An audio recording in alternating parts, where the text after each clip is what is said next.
Fala pessoal, estamos aqui em mais um Resenha de Mestre, um videocast podcast do mestrado profissional da Faculdade Baiana de Direito e do Grupo Transformações da Universidade Federal da Bahia. Um feliz 2026 para vocês, porque aqui eu estou gravando o primeiro episódio de 2026 com uma convidada muito especial, Anissara Toscan.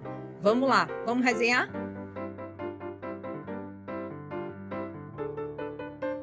Então, pessoal, a gente está aqui com a professora Anissara Toscan, uma grande amiga. Anissara é pós-doutora pela UFBA, doutora e mestre em Direito Processual Civil pela Universidade Federal do Paraná, professora em cursos de pós-graduação e especialização em Direito Processual Civil e é advogada. É uma querida, uma pessoa que eu amo, uma pessoa que está me dando o maior prazer de estar aqui. Muito obrigada, Anne, por você estar aqui comigo hoje. Oh, meu bem, eu que agradeço pelo convite. Uma honra para mim participar desse projeto aqui da Baiana. E queria também dizer que te amo. Deixa gravado. Que sou sua fã. Eu sou sua fã há 30 anos. Pelo menos, né? Mais ou menos isso. Mais ou menos desde isso. Quando eu te seguia nas Chiquititas. E eu acho que eu posso dizer hoje que eu venci na vida gravando com uma ídola, né? Meu Deus, uma ídola da infância. Eu olho pra Anne de 30 anos de 1998. atrás, por aí, e digo que você venceu. Você vai conhecer a sua Chiquitita. Ah, maravilhoso. Você tinha que falar sobre as Chiquititas aqui, né? Não, eu falo sério, eu era muito fã. Tu assistia a novela direto? Claro, super. Meu Deus Eu era fã, eu tinha um fã-clube. Mentira! Sim. Que massa, eu não sabia não que era fã, assim. Maravilhoso, fã. Gostei. Venci. Mandando um beijo aqui para todas as Chiquititas. Da primeira edição, de 1998. Isso. Mas muito bom, obrigada. Mas hoje a gente vai falar um pouco da tua vida, vai falar um pouco sobre direito, especificamente nosso tema aqui é Justiça Multiportas, é Justiça 4.0, quero muito te ouvir falar sobre isso. E também depois eu vou fazer algumas perguntas sobre você, até porque eu sei que você terminou seu pós-doc há pouco tempo. Fez o pós-doc aqui na UFBA, com o Fred, então eu tenho algumas curiosidades. Mas vamos começar pelo tema, sério. Porque se deixar, a gente vai ficar falando só sobre nossas vidas aqui. Ia ser maravilhoso, mas a gente tem que ser levado a sério. Vamos lá. Primeiro, Anne, eu queria falar um pouco sobre justiça multiportas. Assim, a gente tem quando a gente fala de justiça multiportas no Brasil, a gente sabe que a gente pode chamar ela de heterogênea, de descentralizada. A gente não tem um projeto institucionalizado e centralizado de justiça multiportas. Por quê? Assim, fala um pouco sobre justiça multiportas para a gente. Então, Gabi, eu acho que é importante a gente ter em consideração que a justiça multiportas, essa afirmação que você fez, né, é relevante. A justiça multiportas no Brasil, ela não é uma reprodução de outros modelos, primeiro passo. A justiça multiportas no Brasil, ela não é apenas plural. Ela não é apenas um conjunto de portas. Não é um conjunto de portas de justiça, de instituições, de modos de solução de problemas jurídicos. Não é apenas plural, então. Como você disse, ela é heterogênea e descentralizada. E eu acho relevante essa observação para a gente contrapor aquele modelo que inspirou a nossa justiça multiportas, que é sempre lembrado, que é o modelo americano de Frank Sander, que teorizou sobre o multi-door courthouse. E Sander, ele propunha lá, né, na década de 70, 80, agora até, acho que é 70, 80, ele propunha a criação, como se fosse assim, uma teorização, uma ideia, um projeto, era como se fosse um projeto institucional. A criação de um centro abrangente de justiça, que seria, veja, centro, né, já remete a essa ideia de centralização. Um centro, como se fosse a imagem de um átrio que seria responsável por um centro de justiça que não seria necessariamente conectado com o tribunal judiciário, também é bom advertir isso, que em alguns momentos ele esclarece isso, que esse centro não precisaria estar necessariamente conectado ao tribunal judiciário, seria responsável por analisar os problemas, os conflitos, os processos, os casos e direcionar esses casos para as portas mais adequadas. E, claro, aí ele sugere critérios que serviriam para orientar essa escolha. Qual porta seria adequada para cada perfil de problema? E isso também é um desafio, né? Acho que é o maior desafio até dessa teoria, quando a gente fala em muitas portas para resolver os conflitos, é identificar qual porta é adequada para o conflito. Esse realmente um desafio, né? Então, a gente sempre lembra desse modelo quando a gente fala da justiça multiportas no Brasil. Mas é bom ressaltar que no Brasil ela não surgiu como um projeto institucional, não surgiu como uma proposta, uma proposta de desenvolvimento, vamos dizer assim, muito menos centralizado. O que aconteceu foi que muitas instituições foram se desenvolvendo, e eu falo instituições falando tanto em portas de justiça quanto em modos de solução de problemas jurídicos. Muitas instituições foram se desenvolvendo paralelamente ao judiciário, né? A porta tradicional, vamos dizer assim, do judiciário, que também tradicionalmente fazia praticamente só heterocomposição, e isso também foi alterando. Essas instituições foram se desenvolvendo de uma forma não planejada, não houve, como eu disse, não houve um projeto institucional, de uma forma não planejada, até mesmo espontânea, em diversos setores, para resolver problemas específicos, né? E a partir de um momento em que se percebeu essa realidade, que essa realidade estava assim instalada, é que se passou a atualizar a respeito da justiça multiportas. O que eu quero dizer, então, é claro que, é bom advertir, é claro que houve políticas de justiça de estímulo à autocomposição. Claro, a gente tem resoluções, a gente tem até uma normativa, leis que tratam dos temas e Exato. tal, só que o fato é que não houve um desenvolvimento pensado para isso. É isso. Houve políticas de estímulo à autocomposição, lei da arbitragem, houve, mas não houve um projeto que levasse a esse modelo complexo que a gente tem hoje. O nosso modelo é muito mais complexo do que conciliação, mediação, arbitragem. O nosso modelo de justiça multiportas é muito mais complexo do que isso. E é bom dizer isso, como eu estava dizendo, a partir do momento em que essa realidade estava colocada, a gente passou a autorizar, especialmente após o CPC. Uhum. Especialmente após o CPC, assim, a ideia de que o CPC teria adotado esse modelo porque enfatizava os modos consensuais, sobretudo. Sim. Mas, como eu disse, a ideia de justiça multiportas é muito mais complexa.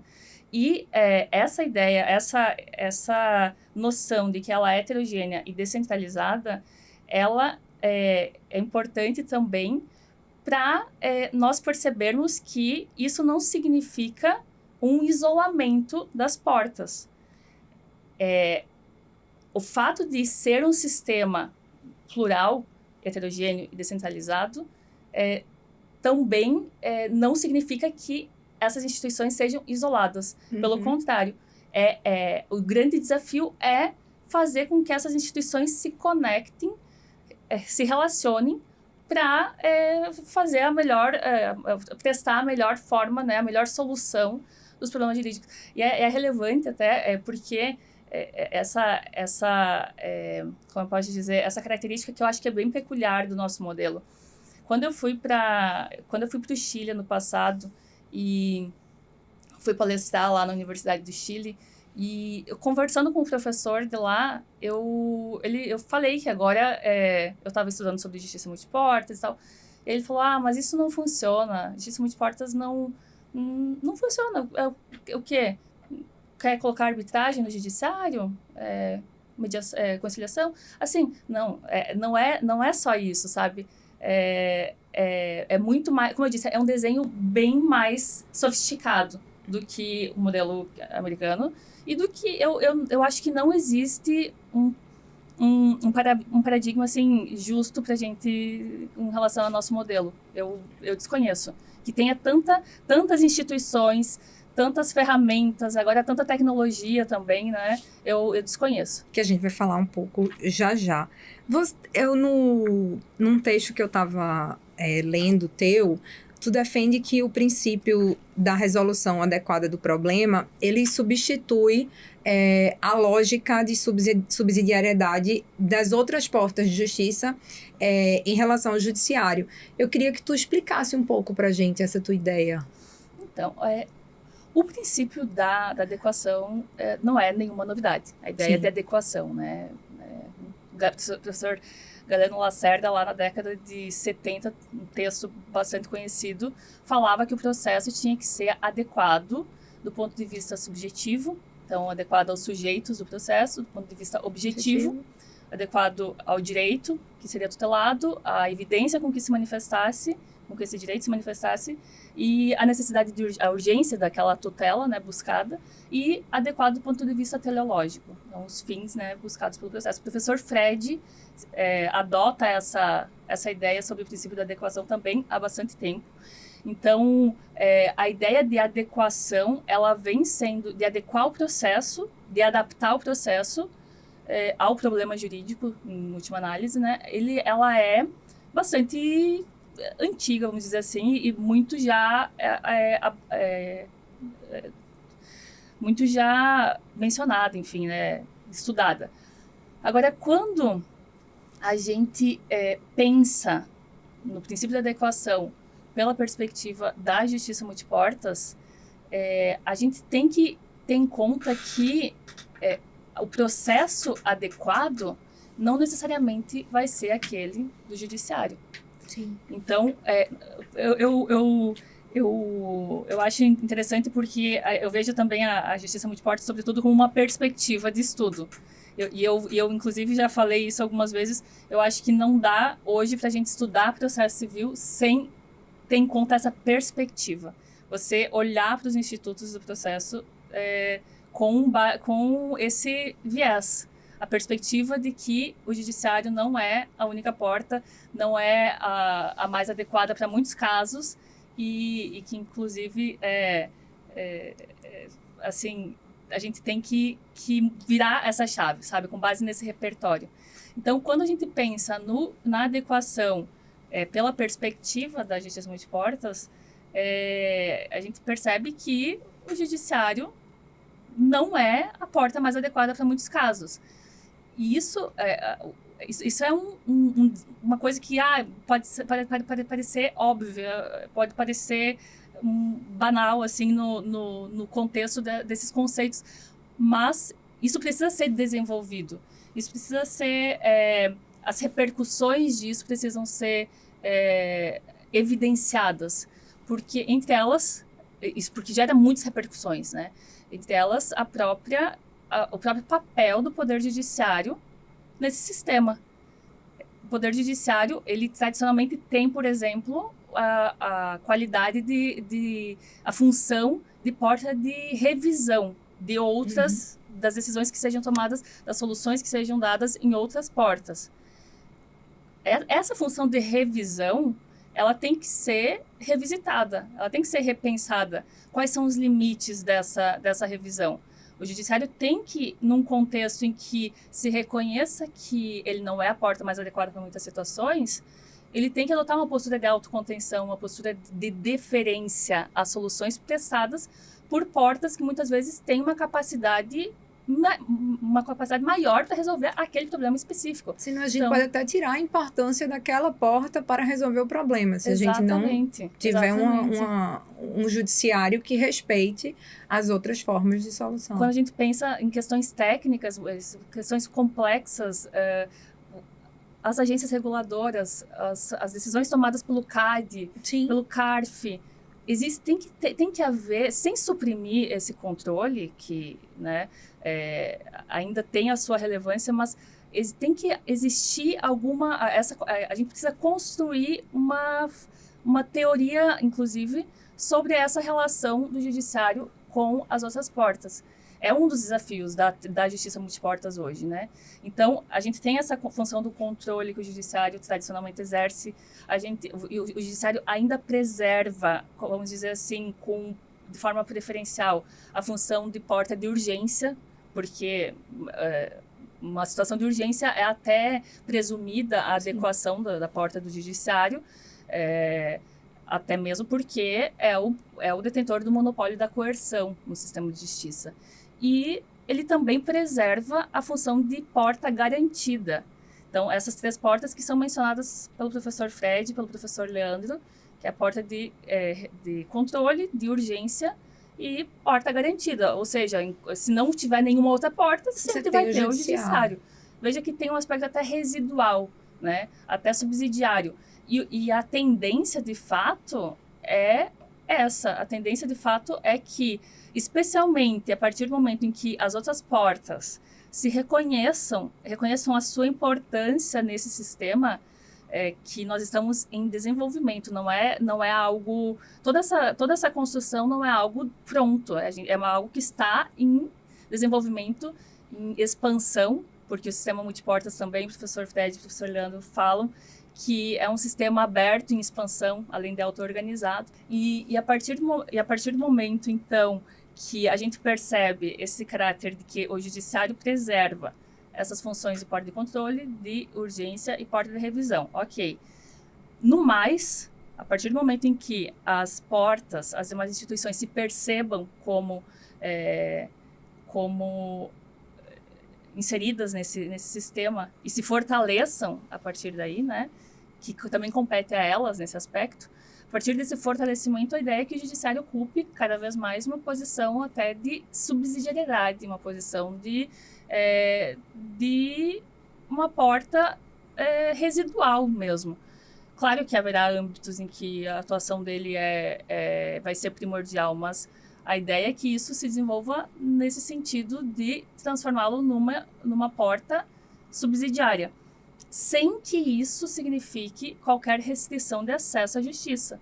A verdade é que o acesso à justiça também vem ser requalificado nesse contexto, né? Assim como vários institutos e garantias do processo clássicas, eles têm que ser revisitados nesse contexto, né? Pela perspectiva, como eu disse, da justiça multiportas. Tu fala também, Anne, sobre o CNJ, né? Tu fala que o CNJ atua como uma agência reguladora no sistema multiportas. Na prática, o que isso significa, assim, para você coordenar essas portas de acesso à justiça?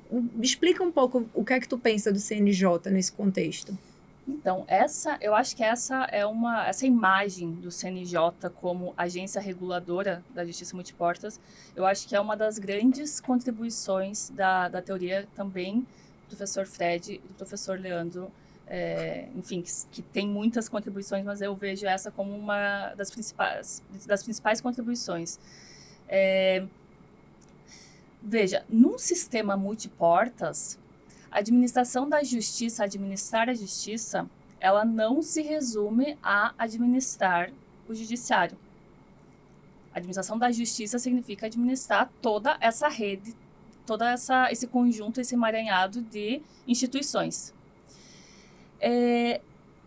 Cada instituição, cada porta, tem uma certa capacidade de autorregulação e de autoadministração. De estabelecer os seus processos, estabelecer as suas estruturas, não há dúvida disso. Porém, essa característica que a gente falou anteriormente, essas características da heterogeneidade e da descentralização, como eu disse, não significam isolamento. Elas não excluem a necessidade de coerência sistêmica, esse sistema tem que ser coerente, e a necessidade de uma articulação entre esses sujeitos.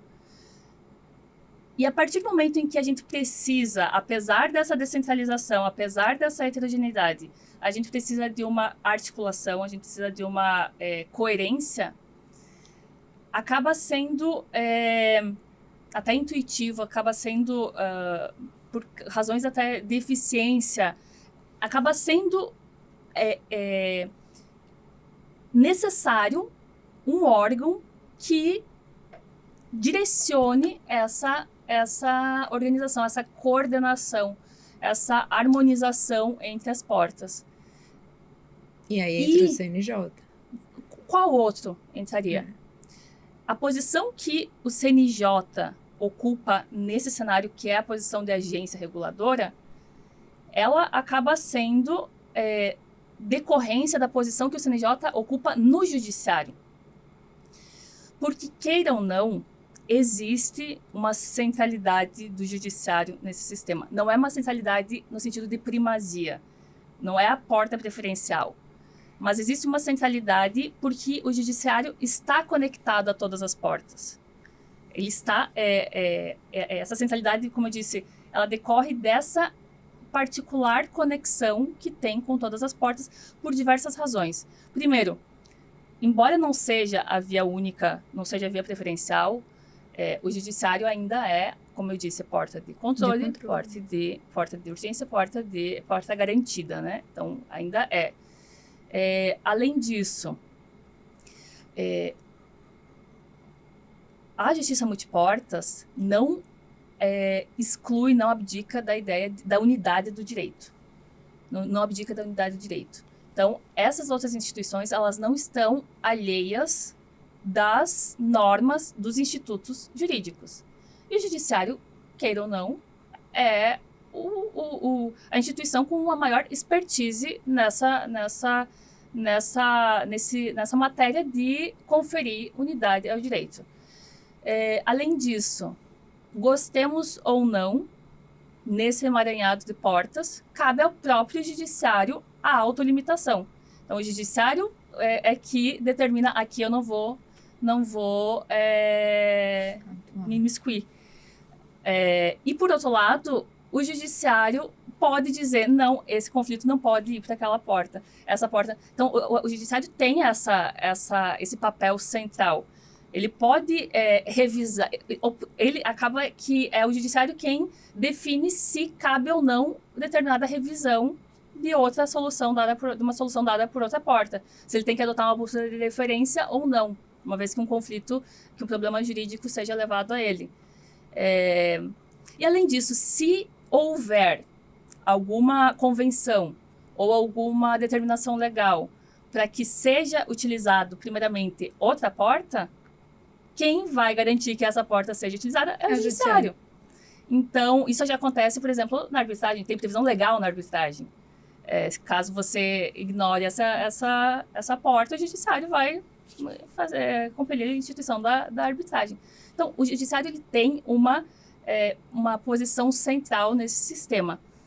E a posição que o CNJ ocupa no sistema judicial, que é uma posição também de regulador, é uma posição de coordenador nacional, de políticas nacionais de justiça, uma posição também diferenciada no próprio sistema de justiça, faz com que o CNJ seja também de uma forma espontânea assuma essa posição no próprio contexto da justiça multiportas. E como eu disse, se não for ele, quem será? Né? Agora, é bom dizer que essa comparação do CNJ com a agência reguladora, ela é simbólica. Sim, claro. É bom que isso fique muito claro. Porque, logicamente, as agências reguladoras do Poder Executivo são pessoas jurídicas de direito público, o CNJ é só um órgão do Poder Judiciário, né? Não existe nenhuma analogia do ponto de vista estrutural.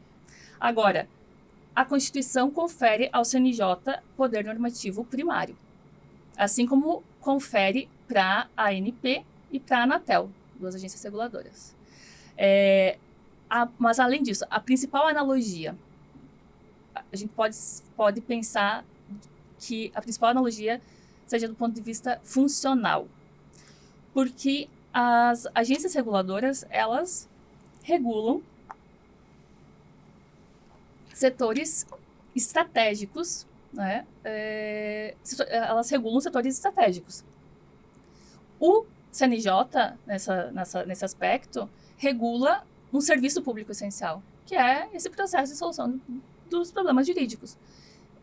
Essa ideia de regulação, ele já está fazendo espontaneamente, mesmo que não se chame de regulação, que é essa função, o que o CNJ desempenha, que são as funções principais daquilo que se entende por regulação, que é planejar, incentivar e supervisionar.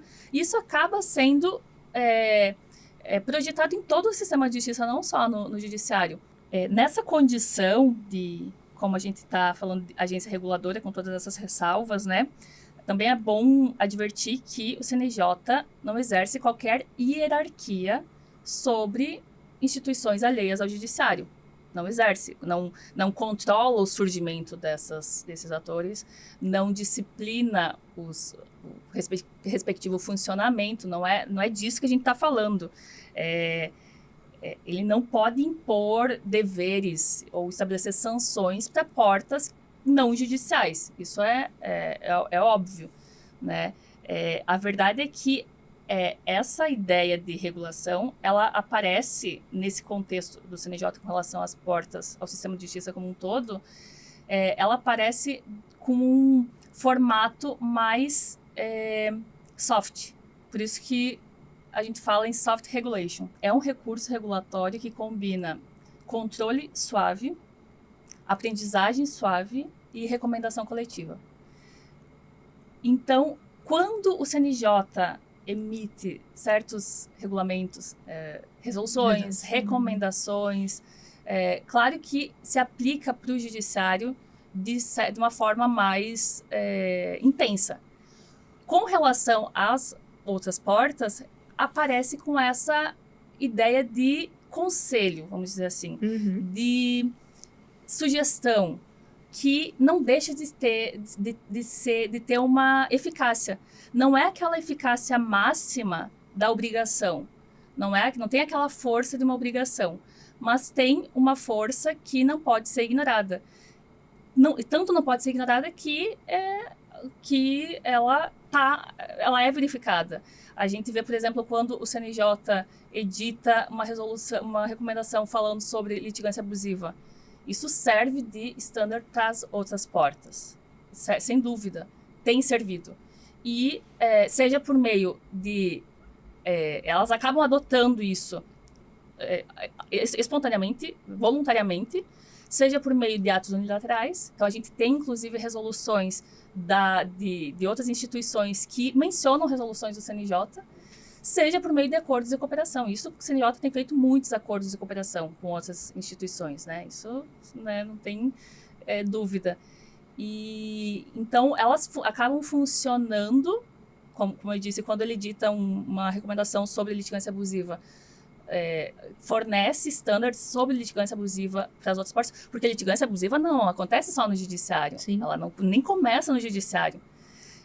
E, por outro lado, ela também funciona. Eu acho legal falar isso, porque essas resoluções, essas recomendações e esses efeitos que acabam sendo tão difusos, né, acabam funcionando, inclusive, como uma espécie de experimentação normativa, com base nessas experiências que são feitas com esses instrumentos mais flexíveis, né, com base nessas experiências, certos resultados podem orientar a mudança legislativa, inclusive. Sim.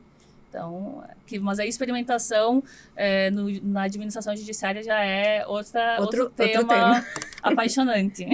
Vamos falar um pouquinho sobre Justiça 4.0, assim. Eu queria muito que você falasse um pouco sobre o que é, porque eu acho que tem muita gente que ainda não conhece, né, os núcleos de Justiça 4.0, e também como eles se relacionam com Justiça Multiportas.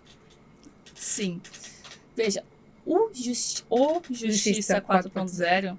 ele é um programa institucional do CNJ que, assim, basicamente, ele busca a modernização do judiciário. Basicamente, é isso. A ideia de o 4.0 veio da sociedade 4.0, da indústria 4.0, da quarta revolução industrial, que remete justamente a esse conjunto de transformações vivenciadas a partir da mudança dos processos produtivos, das formas de trabalho, pautadas no uso da tecnologia, né? Então, da alta tecnologia, robótica avançada, inteligência artificial, Big Data. Então, tudo isso está envolvido nessa ideia do 4.0. É isso que o Justiça 4.0 absorve. Essa ideia de modernizar o judiciário a partir do uso intensivo de tecnologias e inovação. Então, a gente tem no programa Justiça 4.0, que é um programa que tem, inclusive, financiamento do PNUD, né, que é o Programa das Nações Unidas. Como eu disse, tem vários projetos envolvidos nesse programa institucional. Os Núcleos 4.0 é um dos projetos, que, inclusive, né, a gente podia falar só sobre os Núcleos 4.0. Agora, os Núcleos 4.0 são que essa ideia de se criar unidades virtuais funcionando inteiramente de forma virtual, desterritorializadas. Esse é outro ponto que lá no Chile foi, assim, a galera ficou escandalizada, né? Mas assim, eu levei esse exemplo e também outros que estão no projeto de Justiça 4.0, no programa da Justiça 4.0, e é muito evidente o quanto que o Brasil que o nosso sistema está avançado com relação a isso, sabe? A gente tem muitas ferramentas, tem a plataforma Sniper, que está nesse programa também, tem o Justiça 100% digital, que todo mundo conhece, o balcão virtual, que todo mundo conhece, que todo mundo já está até habituado. Mas, assim, né? Foi uma revolução. Foi uma revolução isso.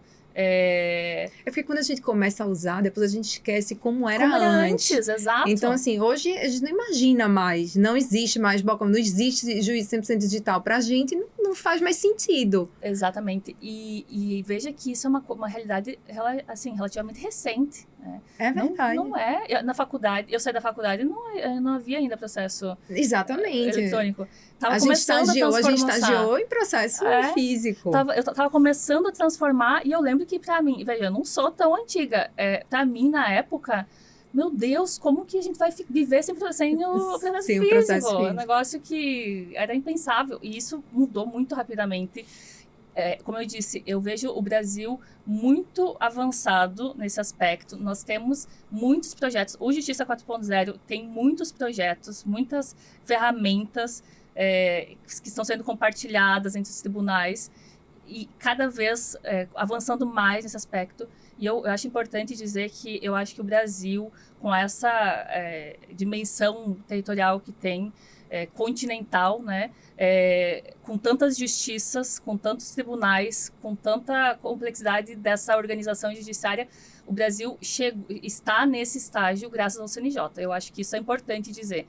Se nós não tivéssemos um CNJ, que faz essa centralização dessas políticas de justiça, políticas judiciárias, a gente não teria esse desenvolvimento que a gente vê hoje, né?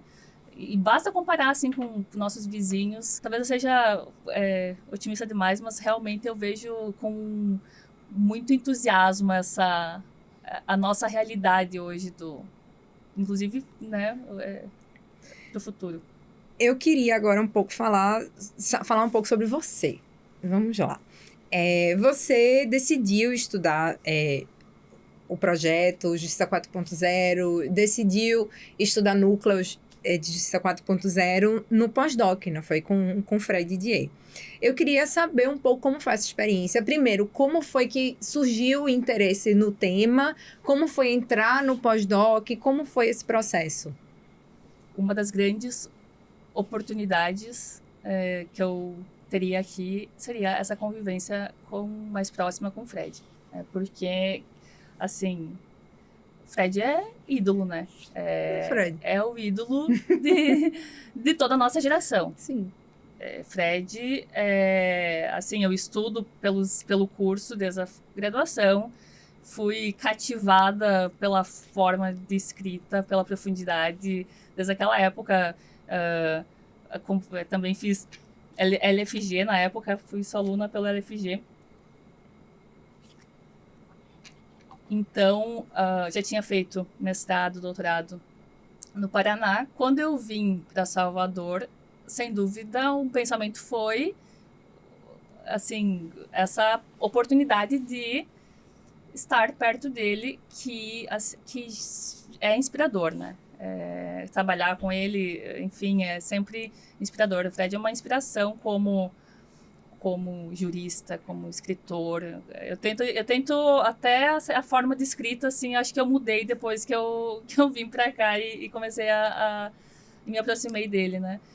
Como advogado, como professor, assim, é inspirador como pessoa.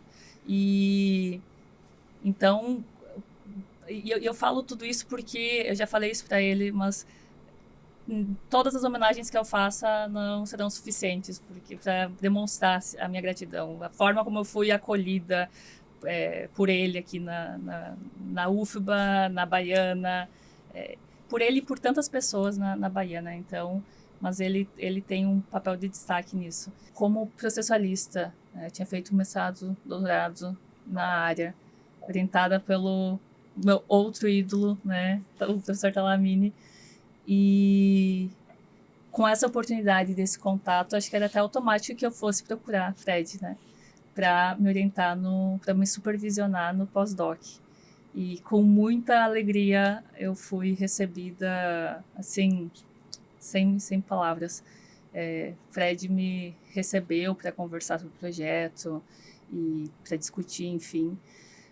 Veja que a minha formação acadêmica, até os trabalhos que eu fiz no mestrado e doutorado mostram isso, eu sempre fui mais apegada a temas clássicos, né? Então, eu fiz preclusão, coisa julgada, doutrina, tudo, assim, eu sempre gostei. Eu gostei de escrever sobre preclusão, depois eu gostei de escrever sobre coisa julgada, porque eu gostava de ler aqueles textos antigos e tudo. E então, quando eu vim fazer o pós-doc, a primeira vez que eu falei com o Fred sobre isso, eu queria escrever sobre estabilidade processual, inclusive seguir na mesma linha, né? Estabilidade processual, que tinha tudo a ver com o que eu já pesquisava, mas logo... Estava na sua zona de segurança ali. Na minha zona de segurança, exatamente. E veja que eu pretendia colocar uma abordagem bem assim, atual, né? Enfim, sobre segurança jurídica no processo, né? Quando eu falei isso para Fred, ele falou, não vai. Se quiser escrever um livro sobre isso, escreva, mas não no pós-doutorado. E outra coisa, você vai acabar se tornando palestrante de um tema só. De um tema só, ele falou exatamente isso. Aí, nossa, meu coração quebrou, né? Porque para mim fazia todo sentido, preclusão coadjugada, agora eu falo sobre estabilidade processual, uma coisa mais ampla. Agora, muito bem, ele disse não. Dali uns dias a gente voltou a conversar, ele falou, olha, eu tenho um tema para você. Foi ele que falou, né? Ele falou, eu tenho um tema para você. Núcleos de Justiça 4.0. Veja, o que é isso? Nunca tinha ouvido falar, eu tava totalmente por fora, né? E aí ele falou, veja, analise, né, o que você acha, se você achar interessante, acho que rola fazer o pós-doc com esse tema, fale comigo, a gente vai falando, mas assim, desespero, né, desespero, porque justamente e aí que eu comecei a entrar mais em toda essa produção que Fred vem, né, realizando nesses últimos anos. Claro que eu acompanhava, né, desde o livro que ele publicou com Leandro sobre o Conselho Nacional de Justiça, que tem muitas ideias ali já, né, acompanhava os textos. Naquela época ainda não tinha sido lançada a primeira edição do Justiça Multiportas, então não tinha uma introdução à Justiça Multiportas, que é um marco, né. A partir dali a gente tem muitos insights importantes. Então, não tinha aquele livro ainda para eu até me orientar, para entender. No Conselho Nacional de Justiça já falava sobre os núcleos, mas um tópico para eu ter alguma ideia. Mas, assim, era um mundo novo para mim. Era um mundo novo. E aí, enfim, fui estudando. Bora, vamos fazer isso. E adotei esse tema. Esse desafio, que para mim foi um desafio. Um desafio. Como eu já falei, inclusive, para ele, toda essa... A minha imersão, o meu doutorado, ele me deu um repertório que eu não tinha. Isso é o fato. Com essa perspectiva que eu falo, né? A perspectiva da justiça multiportas, por exemplo, que também tem tudo a ver com os núcleos, né? Toda essa proximidade, né, com a produção de Fred me deu um repertório que eu não tinha. É esse o ponto.